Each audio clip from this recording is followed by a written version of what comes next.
Une des grosses limites, c'est la pression sociale autour. Il y a beaucoup de gens qui ne veulent pas s'y mettre par peur d'avoir l'air ridicule, par peur de ne pas être assez bon, de ne pas fitter dans le moule un peu. Là. Il y a les limites un peu plus biologiques, là, dans le sens la morphologie de tous et chacun. C'est pas tout le monde qui peut faire les mêmes choses au même moment. Puis je pense que ça, c'est souvent quelque chose qui est un peu négligé dans l'approche, dans l'explication auprès des gens. On dirait qu'on donne une approche un peu générale comme quoi tout le monde peut tout faire. C'est pas que c'est pas vrai, mais chaque chose en son temps. Puis c'est pas vrai que tout le monde peut commencer au même point.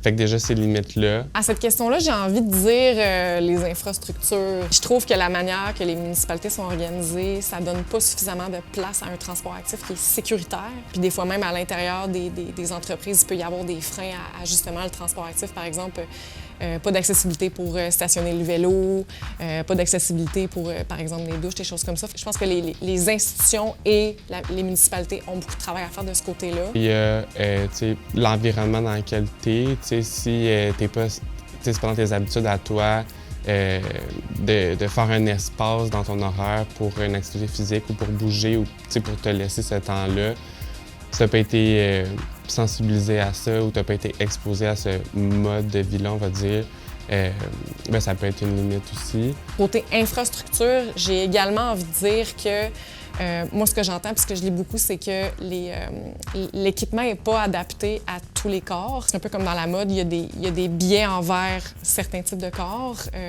pour certains types de vêtements. C'est le cas dans les vêtements qui sont conçus pour bouger, mais c'est également le cas dans l'équipement qui est conçu pour bouger. Par exemple, les vélos ne sont pas toujours adaptés aux personnes qui ont un poids supérieur à un certain nombre de kilos, par exemple, ou juste le positionnement ne peut pas du tout être idéal. Même chose pour l'équipement dans les gyms. Souvent, par exemple, les machines pour faire de l'entraînement en musculation, ça sera, je veux dire, juste le banc pour s'asseoir n'est pas ajusté clairement pour tout type de corps. Donc déjà là, on voit que dans certains environnements où on devrait se sentir à l'aise de bouger, ben le message qu'on peut recevoir, c'est « ben cet équipement-là, il n'est pas fait pour toi, finalement ».